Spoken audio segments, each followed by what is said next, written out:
most of the work we're going to do to be ready for pandemic 2, I call this pandemic 1, most of the work we'll do to be ready for that are also the things we need to do to minimize the threat of bioterrorism. To be ready for pandemic 2, I call this pandemic 1. We'll have to prepare for the next one. That, I'd say is will get attention this time. We'll have to prepare for the next one. That, I'd say is will get attention this time.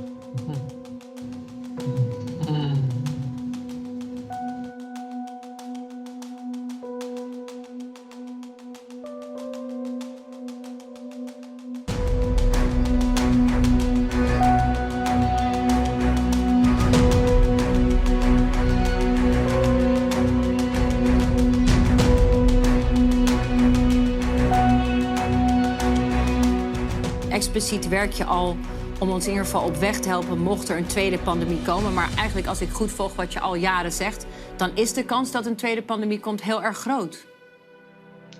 Ja, daar is wel consensus over. Dat is ook, het staat ook al een tijd lang in het 10-jarenplan van de Wereldgezondheidsorganisatie.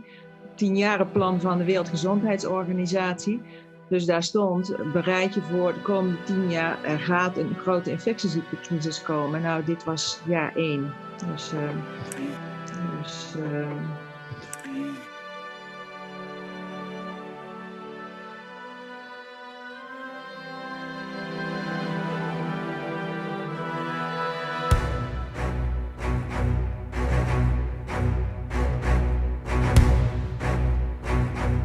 Unless we take the action necessary and we build again in a greener, more sustainable and more inclusive way, then we will end up having more and more pandemics and more disasters from ever accelerating global warming and climate change. So then we will end up having more and more pandemics and more disasters.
There's one message that I want to leave with you today based on my experience, and you'll see that in a moment, is that there is no question that there will be a challenge to the coming administration in the arena of infectious diseases, both chronic infectious diseases in the sense of already ongoing disease, and we have certainly a large burden of that, but also there will be a surprise outbreak.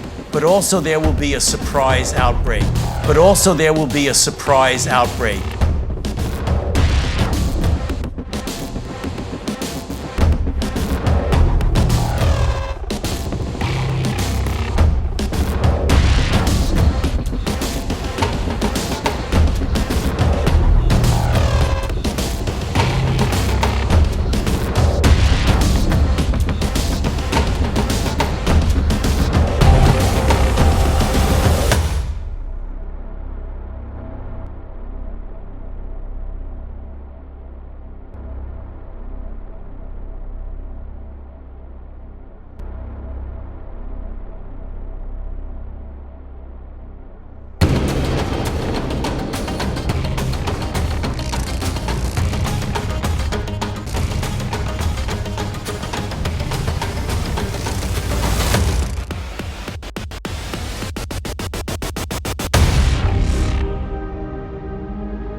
of what's looking like it will be a severe pandemic, of what's looking like it will be a severe pandemic, of what's looking like it will be a severe pandemic. And there are problems emerging that can only be solved by global business and governments working together.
Why don't we blow this system up? I mean, obviously we can't just turn off the spigot on the system we have and then say, hey, everyone in the world should get this new vaccine we haven't given to anyone yet. But there must be some way. There might be a need or even an urgent call for an entity of excitement out there that's completely disruptive, an entity of excitement out there that's completely disruptive, that's not beholden to bureaucratic strings and processes. But it is not too crazy to think that an outbreak of a novel avian virus could occur in China somewhere. We could get the RNA sequence from that an outbreak of a novel avian virus could occur in China somewhere.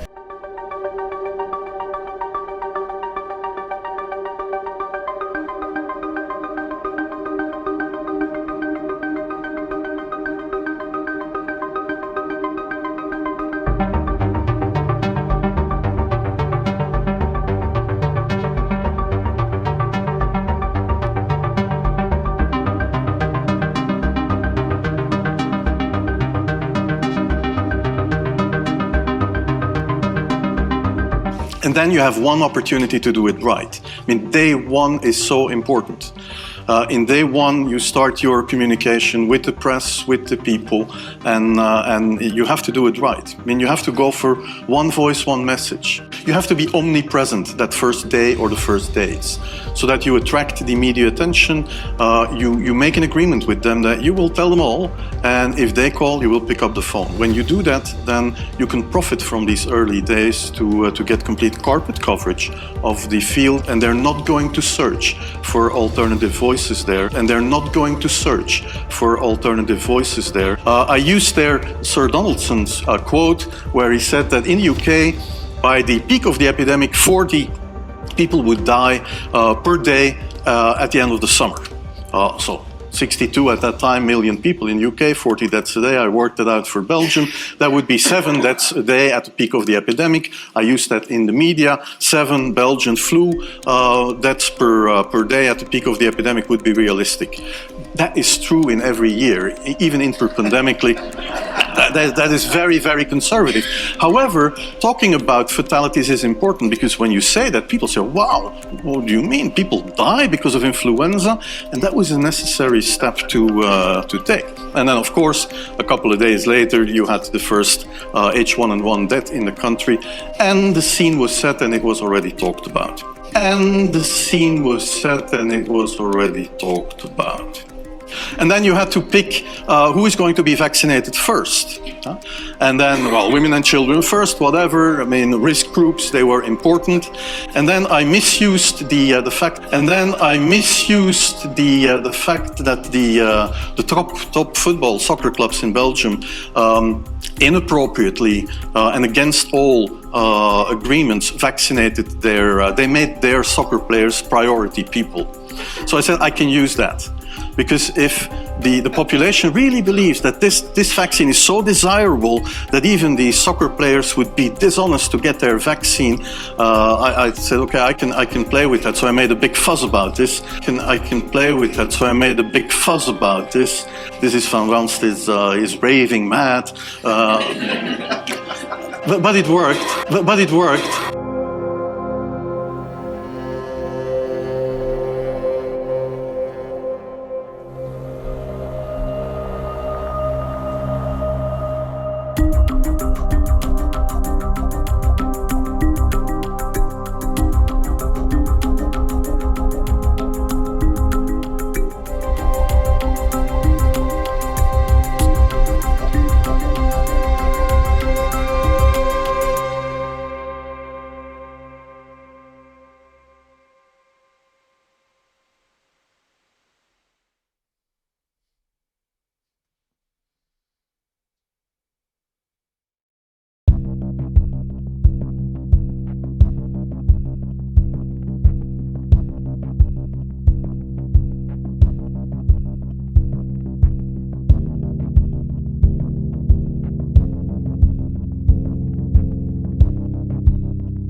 What's going on?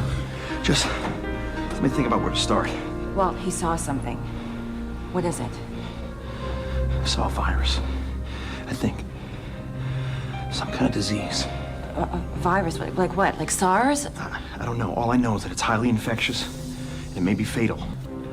Right now, we could all be infected. We need to make sure that everybody that's inside stays inside. I'm gonna get a few deputies on it. We'll call it a lockdown. Lockdown? No, you cannot lock the school doors with... This is for your family's safety. Maybe we should wear masks.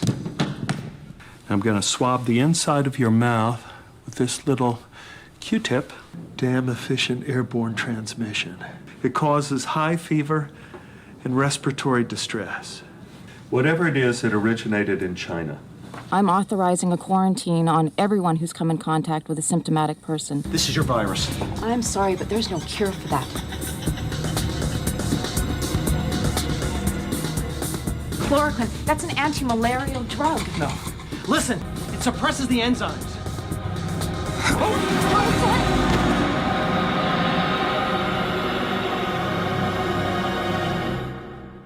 Welcome back, you damn fool. What happened? We started everyone on chloroquine, stopped the thing dead in its tracks. Now,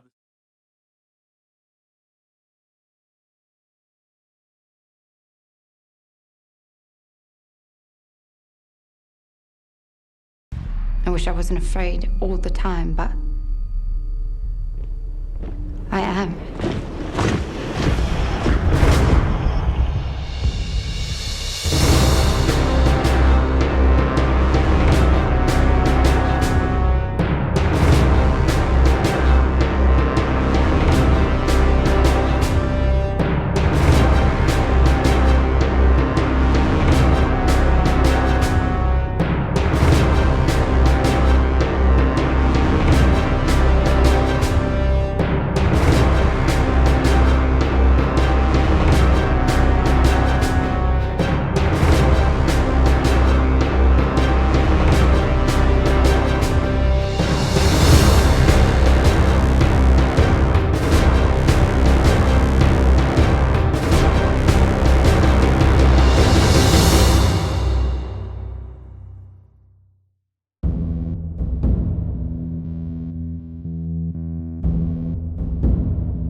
we'll have to prepare for the next one. That, I'd say is will get attention this time.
If you look behind the curtains, you see, okay, this medical story with COVID-19, we have the medical facts, it's scam, it's fake. So we need to ask who gets the benefit out of this and who has got the power to create this fake. Well, and the target, these are you. You, the citizens, you and the economy. It's about the economy. So COVID-19 seems to be just the cover story.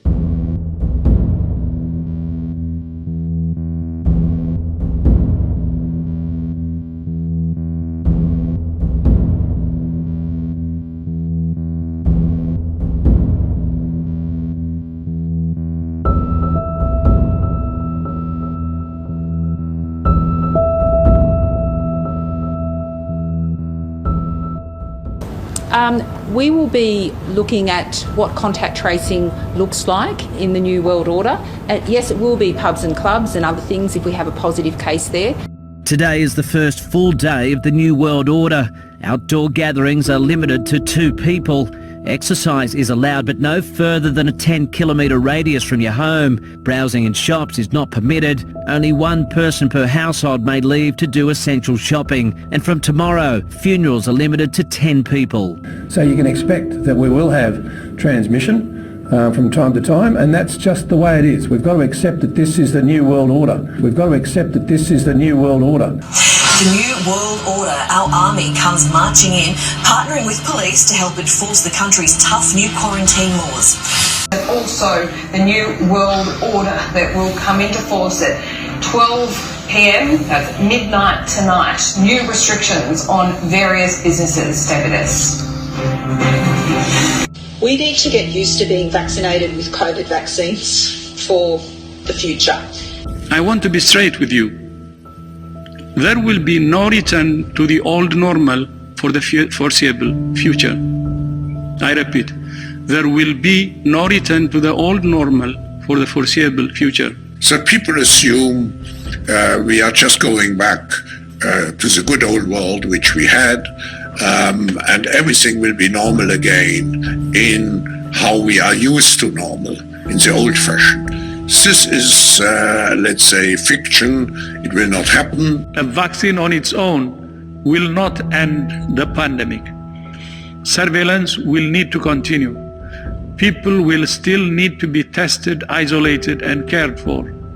Contacts will still need to be traced and quarantined. And that's just the way it is. We've got to accept that this is the new world order.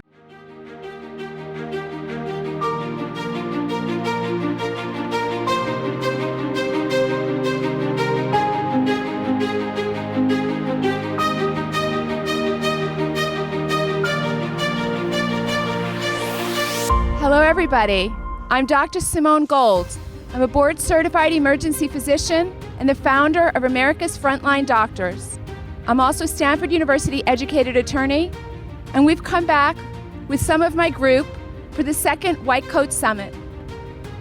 We're here to speak to America just like we did on July 27th. At that time, we brought the American people truth and hope and optimism, and we're here to give you more truth and more reasons to be optimistic and to not live in fear. There continues to be a great deal of disinformation and outright censorship. Since our summit, the censorship unfortunately has gotten worse. Because of that, we've established a website, America's Frontline Doctors, where you can find the truth, where the truth is not censored. We have contact with 87,000 nurses that do not want the vaccine. There's no reason for panic. Also in the medical practice, there's no reason for panic. The panic is created by these false positive PCR tests. 89% until 94% of those PCR tests are false positive. They don't test for the COVID-19, and also the rest is false negative. So we have to look at clinics. We have to start looking at clinic. Medical doctors have to stop looking at those tests. That's very important. Let's go back to the clinics and to the facts.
Welcome everyone. My name is Professor Dolores Cahill, and it is my great honour to inform you that we have founded the World Freedom Alliance.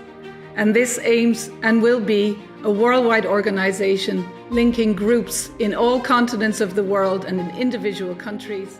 We have a group in 20 countries. It's called comusaf.com. So it is, there are more than 4,000 doctors using it in more than 22 countries, I have to say, exactly now. The lawyer group is getting very big. We have even a commissioner of the human rights, doctors inside that are from the Human Rights Commission, and professors from universities of international law. So there are very high class ones, and it would be great to have more lawyers in there as well as doctors. So any doctor and any lawyer is welcome.